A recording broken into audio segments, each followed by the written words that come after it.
Good day, Profs and TA. I am Marcus. On my left, we have Fatima, right, Davies, Ryan, and Kwang.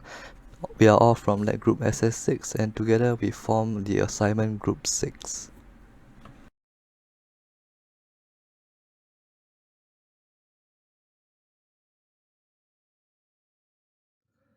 So, when you first launch our RPS, we will first grade our restaurant.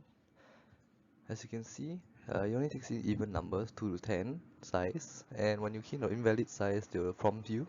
Now we'll grade a staff. As you can see, there's a name, gender, and a manager.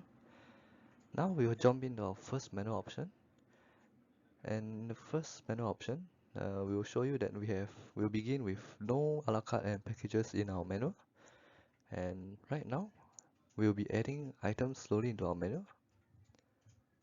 It prompts you for the a la carte ID, the name, the price, followed by the short description about the dish.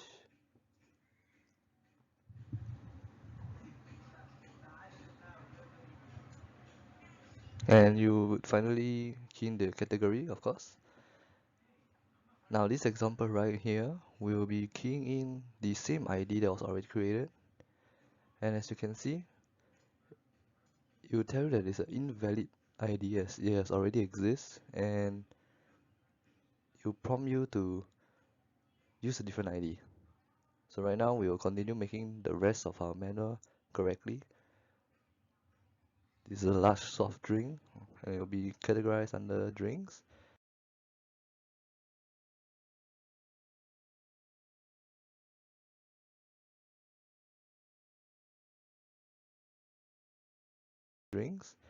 And this is a ice cream, which will be categorized under the dessert.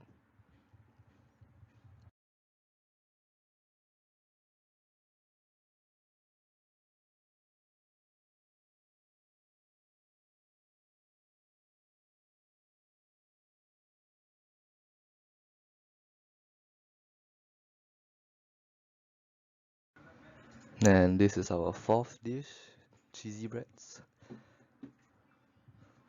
It is also categorized under main course.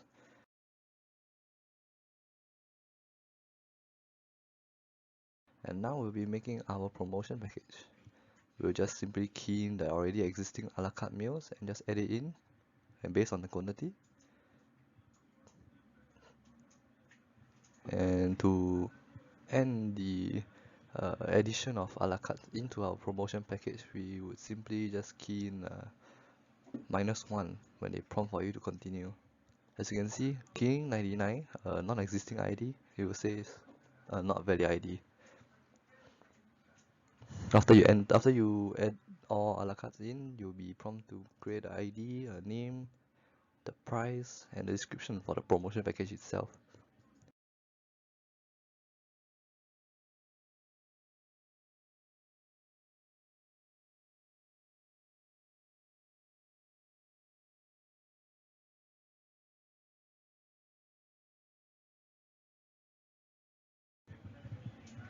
And right now, this is the second promotion package that we are making.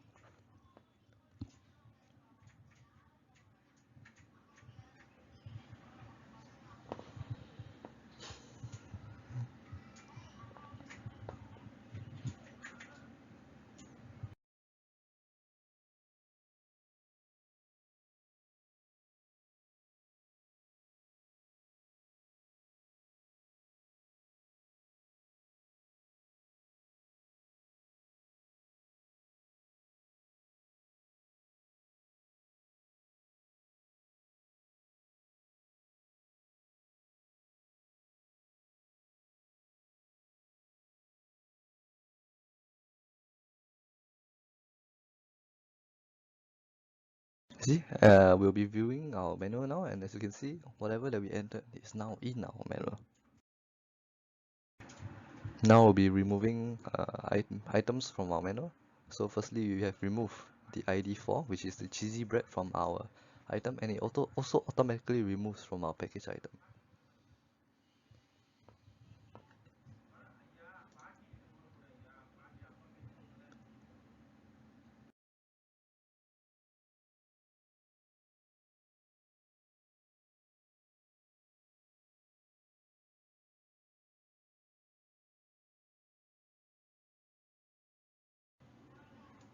And now you can see that we viewed view our menu and it is really gone.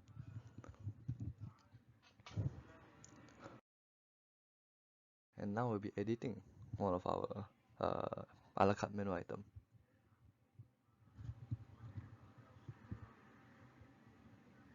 And of course, it checks for various prompts even as you try to edit, especially the ID. When you try to key in an already existing ID, they'll tell you that it already exists. So now we're just showing you the entire editing function where we can edit any part of the menu item.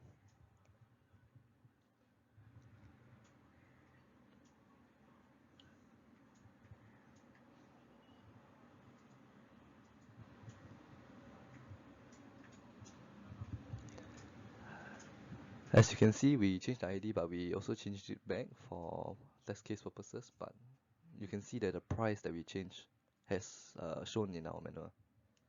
Now we'll be doing the same editing function for our promotion packages.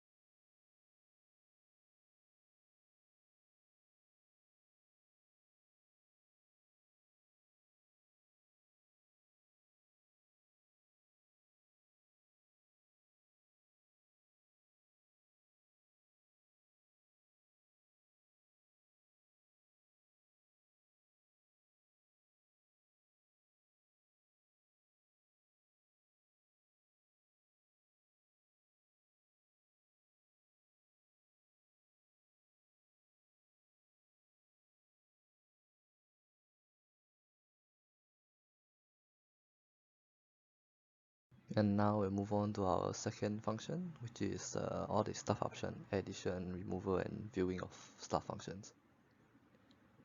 So right now we are creating additional stuff.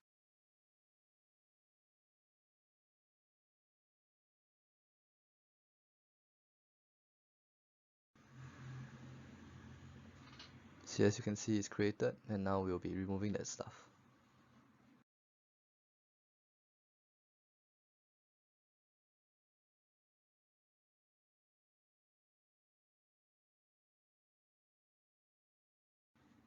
Yep, and it is currently removed.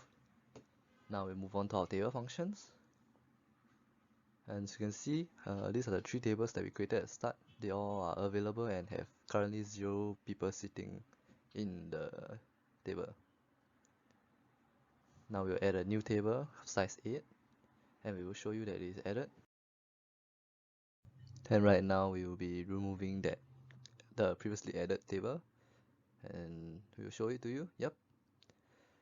Now we're moving on to the members function, also adding, removing, and viewing of members. Currently at the start we have no members in our restaurant, and now we'll be adding two members into our restaurant, and we will subsequently remove one of them.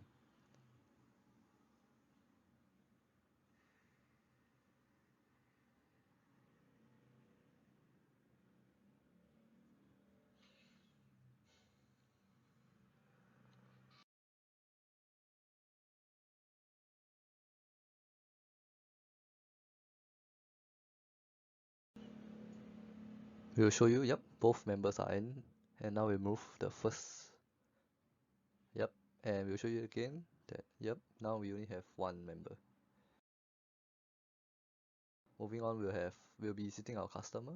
So we'll first see our customer when they have no reservation, and right after that they'll ask for how many packs, and they'll only print the table that is fitting enough for you. And we have set the customer at table ID 1. Right now we will show you that the table has changed to occupied, and under view available tables they will not show that table anymore.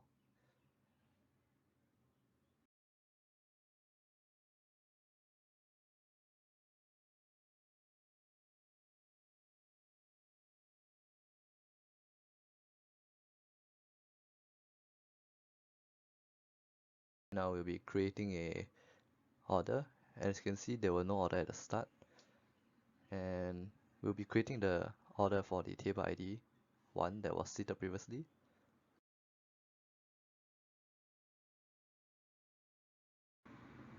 And as you can see, the order is right there. Right now we'll be editing that order that was just made. And as you can see, you can add, remove and change quantity within the order. Now we are adding items into the order, followed by removing one of the package from the order. Right now we'll change the quantity within the order itself.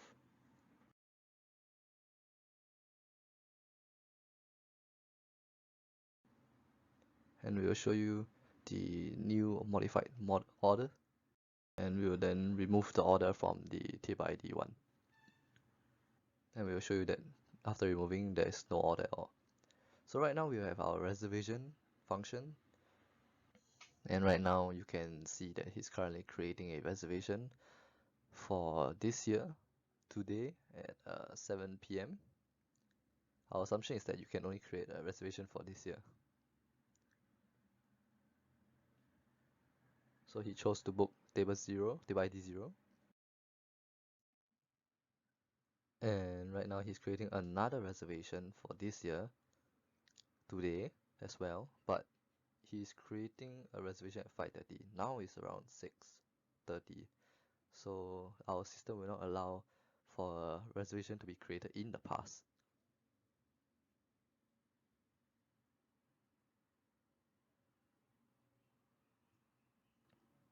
And as you can see, there is only one reservation that is correctly entered. So right now we will show you the table status. As you can see, it's reserved.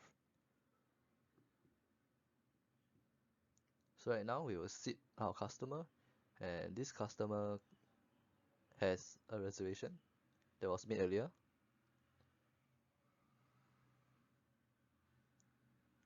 After correctly entering all the reservation information, he will be seated at the table, and we'll seat another customer that this time does not have a reservation. We'll see him at table 2, and right now we'll be creating orders for both the tables. Orders that are created for both the tables will be identical, so as to be able to show you the payment function later on, which will take into account whether or not the customers are a member or not.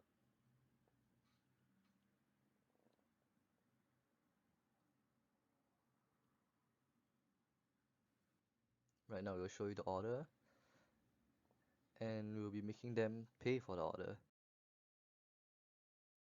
As you can see, the first payment, he is not a member, and as you can see that the price paid is the total of 268 with GST. And for the second person, he just need to key in his member details,